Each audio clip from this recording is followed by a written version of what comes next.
Hello everyone. तो आज की इस वीडियो में हम डिस्कस करने वाले हैं सॉलिड प्रिंसिपल्स के बारे में आईएएस के अंदर using the Swift language with the help of some examples. तो सबसे पहले हमें ये पता होना चाहिए कि सॉलिड प्रिंसिपल्स क्या होता है और हम इसे यूज क्यों करते हैं। तो सॉलिड प्रिंसिपल जो है ये एक डिजाइन प्रिंसिपल है जो हम किसी भी ऐप किसी भी प्रोजेक्ट के डिजाइन के लिए यूज करते हैं। तो ये कुछ सेट ऑफ रूल्स होते हैं कि जो हमें फॉलो करने पड़ते हैं और ये हम ऑब्जेक्ट ओरिएंटेड सॉफ्टवेयर डेवलपमेंट के अंदर यूज करते हैं प्रिंसिपल्स को डिजाइन करने के लिए किसी सॉफ्टवेयर को। तो सॉलिड प्रिंसिपल्स जो है वो एक एक्रोनिम है जिसके 5 प्रिंसिपल्स हैं। S for single responsibility, O for open closed, L for scope substitution और I for interface aggregation, then D for dependency inversion. तो क्वेश्चन ये आता है कि हमें सॉलिड प्रिंसिपल्स की जरूरत पड़ी। तो सॉलिड प्रिंसिपल्स क्या करते हैं, जो टीम होती है, किसी टीम के अंदर बहुत सारे डेवलपर्स होते हैं, तो वो डिजाइन को इजी टू अंडरस्टैंड हो कि मेंटेन कर सके, हम उसे एक्सटेंड कर सके। और जैसे कोई भी नया डेवलपर हमारे अंदर प्रोजेक्ट के अंदर इन्वॉल्व होता है, कोई भी न्यू डेवलपर इन्वॉल्व होता है, तो वो अगर उसे सॉलिड प्रिंसिपल्स की नॉलेज है तो इजी टू अंडरस्टैंड कर सकता है हमारे कोड को। और कोई भी न्यू डेवलपर टीम के अंदर, तो ये प्रोजेक्ट को मेंटेन करने के लिए, उसको एक्सटेंड करने के लिए, इजी टू अंडरस्टैंड करने के लिए सॉलिड प्रिंसिपल्स को फॉलो किया जाएगा। और अगर हम सॉलिड प्रिंसिपल्स अच्छे से फॉलो कर सकते हैं तो हम बहुत सारे इश्यूज को भी अवॉइड कर सकते हैं इफेक्टिव वे में अजाइल टेक्नोलॉजी के अंदर भी। तो आइए डिस्कस करते हैं सॉलिड प्रिंसिपल्स के बारे में। और जो बहुत ये सारे प्रिंसिपल्स ही बहुत इंपॉर्टेंट है, लेकिन सिंगल रिस्पॉन्सिबिलिटी भी एक बहुत इंपॉर्टेंट थिंग है। सबसे पहले चलिए डिस्कस करते हैं सिंगल रिस्पॉन्सिबिलिटी के बारे में।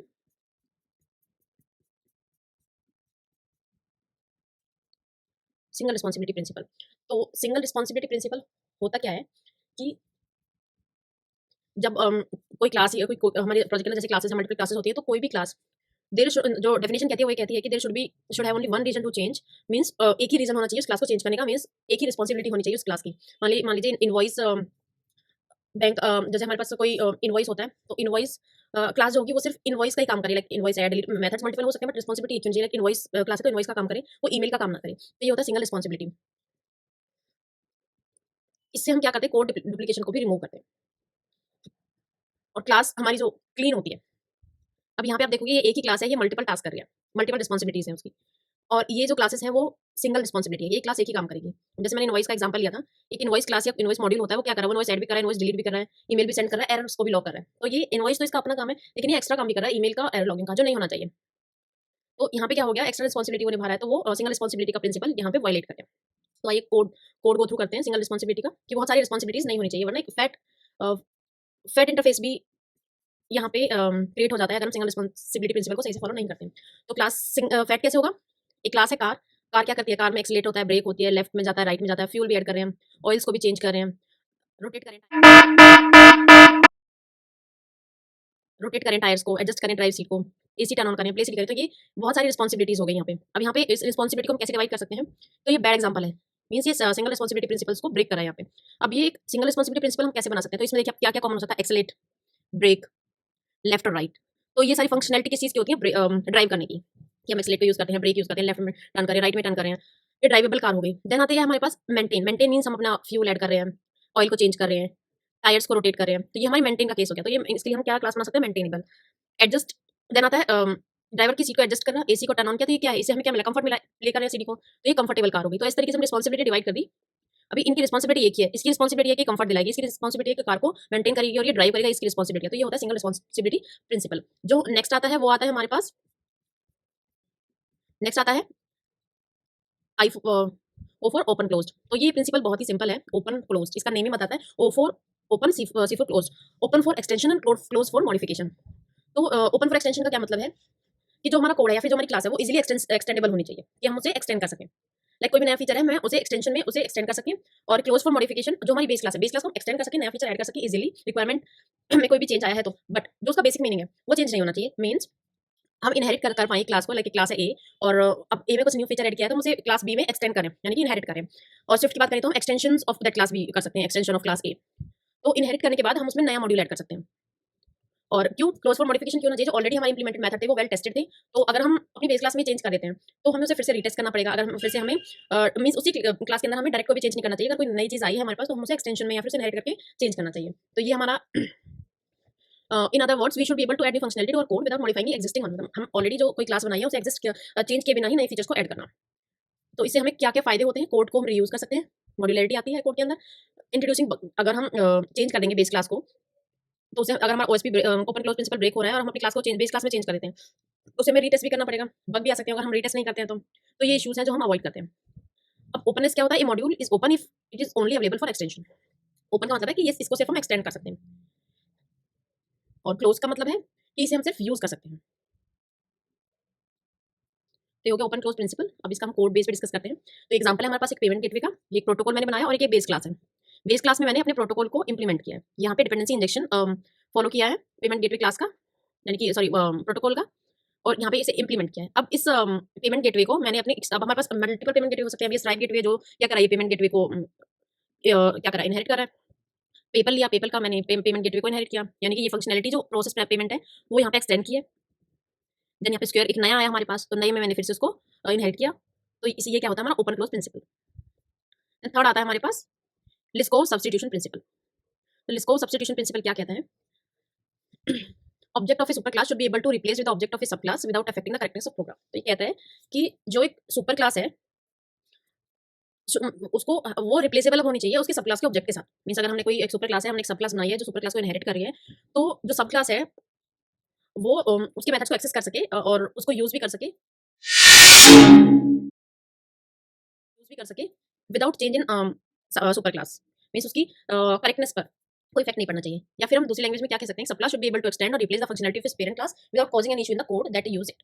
मींस वही है जो मैंने अभी एक्सप्लेन किया कि सुपर क्लास है, उसके कुछ मेथड्स हैं, सब क्लास है वो उन्हीं मेथड्स का यूज भी कर सके और उसके बेस क्लास में भी उसका कोई इफेक्ट नहीं पड़ा, मीनिंग चेंज नहीं होना चाहिए बेस क्लास का, इसकी फंक्शनैलिटी चेंज नहीं होनी चाहिए बेस क्लास की। अब जैसे यहाँ पे एक एग्जांपल है कि व्हीकल बेस क्लास है, व्हीकल के अंदर गेट स्पीड भी है और गेट क्यूब कैपेसिटी भी है। अब इसे कार और बस ने एक्सटेंड किया है, इन दोनों के पास दोनों मेथड्स हैं और इनके अपने मेथड्स भी हैं।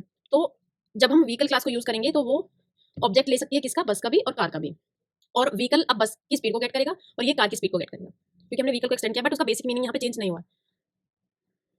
तो यहाँ पे क्या कहा है, program that reference an object from a base class, कि हम बेस क्लास का ऑब्जेक्ट रेफर किया है, must be able to use object of drive class. तो ये ड्राइव क्लास का हमने ऑब्जेक्ट यूज किया और हमने अपने बेस क्लास के मेथड को गेट किया है और उससे उसकी क्लास के बिहेवियर में चेंज नहीं आना चाहिए। इसको डिस्कस करते हैं।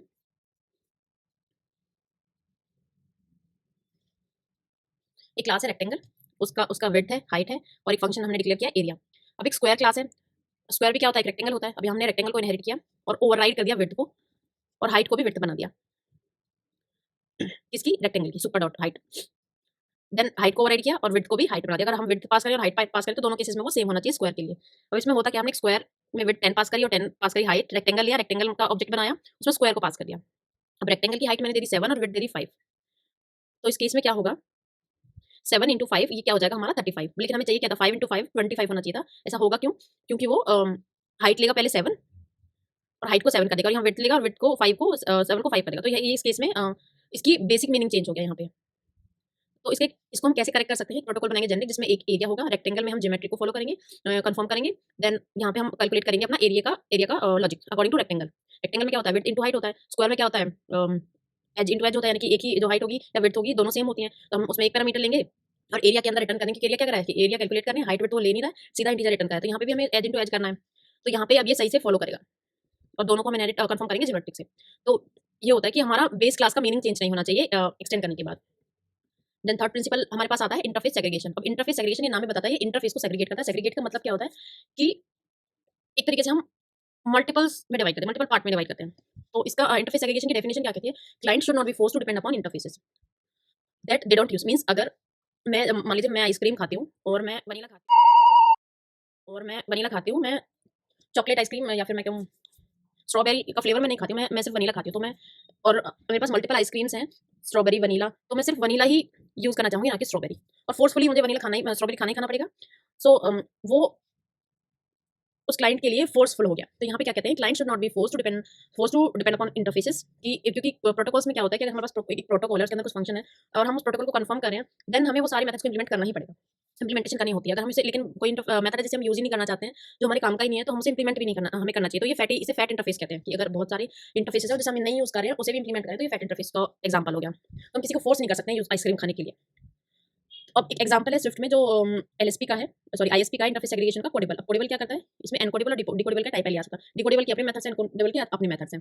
ये एक एग्जांपल की इंटरफेस को हमने डिवाइड कर दिया, कोडेबल डिवाइड इनटू 2। तो हमने प्रोटोकॉल्स को डिवाइड कर दिया, ये डिकोडेबल भी प्रोटोकॉल होता है, एनकोडेबल भी होता है। अब ये एग्जांपल है कि एक होता है जो उसकी को डिवाइड कर देते हैं एक प्रोटोकॉल को। इसको इसकी इंप्लीमेंटेशन को चेक करते हैं। जैसे कोई एक बटन है, अब एक बटन है, एक इमेज है। अब बटन पे भी हमारी रिक्वायरमेंट क्या है, हम बटन और इमेज दोनों को टैप करना है और इमेज हमारी ड्रैगेबल होनी चाहिए और बटन ओनली टैपेबल होना चाहिए। तो इस केस में क्या कर सकते हैं, इसमें हम 2 प्रोटोकॉल्स बना सकते हैं और अगर हम एक ही प्रोटोकॉल बनाते हैं जिसमें ड्रैग फंक्शन अप्लाई करें और दूसरा टैप करें और फिर दोनों को कंफर्म करेंगे, तो उस केस में क्या होगा, इमेज के लिए तो वो ठीक वर्क करेगा क्योंकि इमेज की इंप्लीमेंटेशन में हमें ड्रैग फंक्शन भी अप्लाई करना है। बट बटन के केस में यहाँ पे ये वायलेट कर जाएगा आईएसपी प्रिंसिपल, क्योंकि हमें बटन में सिर्फ टैप करना था, ड्रैग नहीं करना था, तो ये रिक्वायरमेंट थी। तो इसमें होगा क्या, एक टैपिंग का अलग से हम बनाएंगे प्रोटोकॉल और एक ड्रैगिंग का अलग से बनाएंगे और इमेज के अंदर दोनों को इंप्लीमेंट करेंगे और बटन के अंदर एक सिंपल टैप को इंप्लीमेंट करेंगे। अब यहाँ पे एक एग्जांपल हम देखते हैं। एक प्रोटोकॉल बनाया मैंने, वर्कर प्रोटोकॉल, जिसमें वो वर्क भी करता है, स्लीप भी करता है। अब एक ह्यूमन क्लास बनाई है, स्ट्रक्चर बनाया, जिसके अंदर मैंने वर्कर प्रोटोकॉल को इनहेरिट किया। तो वर्कर क्या करता है, वर्क भी करेगा, ये दोनों की इंप्लीमेंटेशन में। अब प्रोटोकॉल्स क्या होते हैं, वो फोर्सफुली उनके कन्फर्मेंस में क्या होता है कि हमें फोर्सफुल मेथड्स को इंप्लीमेंट करना पड़ता है जो प्रोटोकॉल के अंदर होते हैं। अब एक रोबोट प्रोटोकॉल है, रोबोट में हमने वर्कर, अब कल क्या हुआ, एक नया नया क्लास आ गया या स्ट्रक्चर आ गया कि एक रोबोट भी ऐड करना है कंपनी के अंदर। तो रोबोट क्या करेगा, हम वर्कर को प्रोटोकॉल को इंप्लीमेंट करेंगे तो वर्क तो वो करेगा, बट रोबोट स्लीप तो नहीं करता। तो उस केस में हमें एम्प्टी इंप्लीमेंटेशन प्रोवाइड करना पड़ेगा। तो ये क्लाइंट, अब ये रोबोट क्लाइंट है, वो फोर्सफुली इंप्लीमेंट कर रहा है स्लीप को। अब यहाँ क्या होना चाहिए, client should not be force to depend upon the interface they don't use, मतलब स्लीप को वो यूज नहीं करते लेकिन फिर भी उन्हें फोर्सफुली उसे इंप्लीमेंट करना पड़ रहा है, उसे यूज करना पड़ रहा है। तो इसका क्या सॉल्यूशन होगा, एक वर्केबल बनाएंगे प्रोटोकॉल जिसमें वर्क करेगा, एक स्लीपेबल बनाएंगे जिसमें स्लीप करेगा। अब ये रिस्पॉन्सिबिलिटी अभी दो हो गई, वर्क करने की रिस्पॉन्सिबिलिटी और स्लीप की रिस्पॉन्सिबिलिटी। अब रोबोट क्या करेगा, सिर्फ वर्क करेगा, ह्यूमन क्या करेगा, वर्क भी करेगा, स्लीप भी करेगा। हम तो दोनों को प्रोटोकॉल कंपोजिशन के थ्रू हम इंप्लीमेंट कंफर्म कर लेंगे। तो ये होता है हमारा इंटरफेस सेग्रीगेशन। अब लास्ट में आता है हमारा डिपेंडेंसी इन्वर्जन प्रिंसिपल। अब डिपेंडेंसी इन्वर्जन क्या होता है, डिपेंडेंसी इन्वर्जन होता है high level module should not depend upon low level modules, both should depend upon abstraction. Abstraction should not depend upon details, details should depend upon abstraction. Means क्या होता है कि high level का module और low level का module, ये सब किस पर डिपेंड करना चाहिए, एब्स्ट्रैक्शन पर, यानी कि हमारे प्रोटोकॉल्स पर। और जो डिटेल्स भी होती हैं, वो एब्स्ट्रैक्शन जो इंटरफेस होता है वो हमारा डिटेल पर नहीं डिपेंड करना चाहिए, डिटेल्स भी हमारे प्रोटोकॉल पर डिपेंड करना चाहिए। Everything should be depend upon interfaces यानी कि प्रोटोकॉल्स। अब डिपेंडेंसी इन्वर्जन होता क्या है, डिपेंडेंसी इन्वर्जन का मतलब ये होता है कि डिपेंडेंसी इंजेक्शन को हम प्रोटोकॉल की हेल्प से इंप्लीमेंट करें इन अ सिंपल वे। तो एक टीम होती है, टीम में डेवलपर होता है, मैनेजर होता है, टेस्टर होता है, क्यूए होता है, ये डिटेल है, ये मैनेजर है, ये एम्प्लॉइज है, एम्प्लॉय इतने टाइप के हैं। तो ये एक एब्स्ट्रैक्शन यानी कि प्रोटोकॉल है हमारा, और मैनेजर भी डिपेंड कर रहा है एम्प्लॉय पर, डेवलपर, टेस्टर, क्यूए, ये सब किस पर डिपेंड करें, इंटरफेसेस पर, वो डिटेल्स पर नहीं डिपेंड करें। और हाई लेवल और लो लेवल मॉड्यूल भी किस पर डिपेंड करें, एब्स्ट्रैक्शन पर।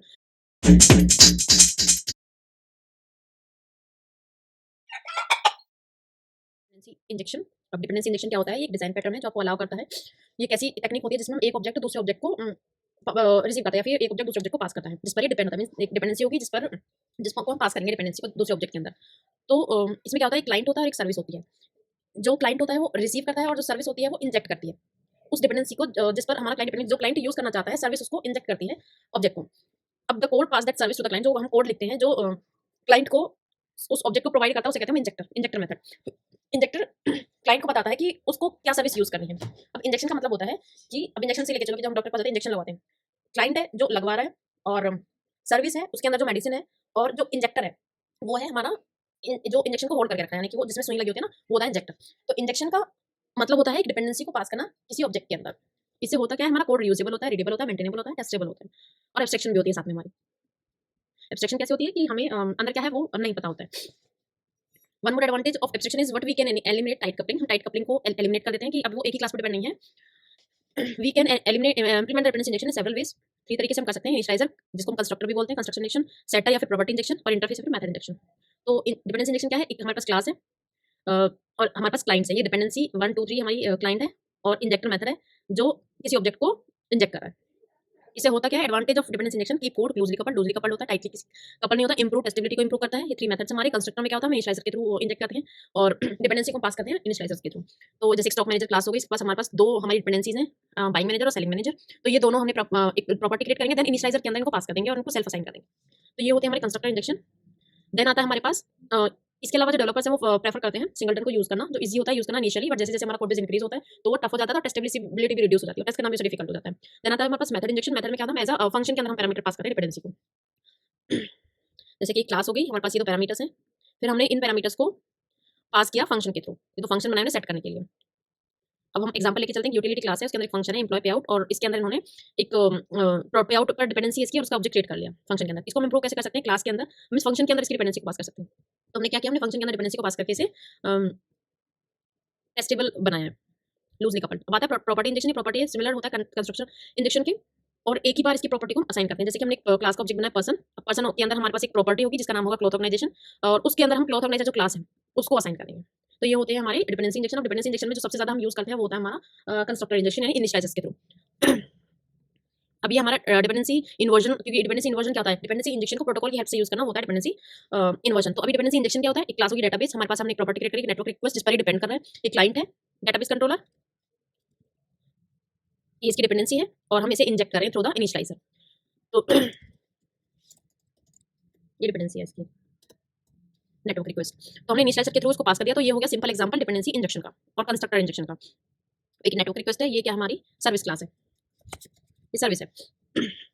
अब इसको हम कैसे डिपेंडेंसी इंजेक्शन को कैसे हम डिपेंडेंसी इन्वर्जन में चेंज कर सकते हैं, हम कैसे करेंगे, हम एक प्रोटोकॉल क्रिएट करेंगे जिसमें हम अपने जो डिपेंडेंसी थी, यानी कि कनेक्ट हमें चाहिए, इस क्लास की डिपेंडेंसी थी, हम कनेक्ट फंक्शन को हमने एक प्रोटोकॉल के अंदर क्रिएट किया और हमने जो ऑब्जेक्ट बनाया डिपेंडेंसी जो पास किया एज अ प्रोटोकॉल पास किया और उसको हमने इनिशियलाइजर के अंदर पास कर दिया और इंप्लीमेंट किया। और यहाँ पे क्या होगा, हम दोनों के अंदर सर्विस के अंदर भी जो हमारी सर्विस होगी उसमें हम कंफर्म करेंगे और जो क्लाइंट होगा उसमें हम क्रिएट करेंगे डिपेंडेंसी। तो ये हो गया हमारा डिपेंडेंसी इन्वर्जन प्रिंसिपल। तो ये थे SOLID principles with dependency injection. So आज के लिए इतना ही। अगर वीडियो अच्छा लगे तो लाइक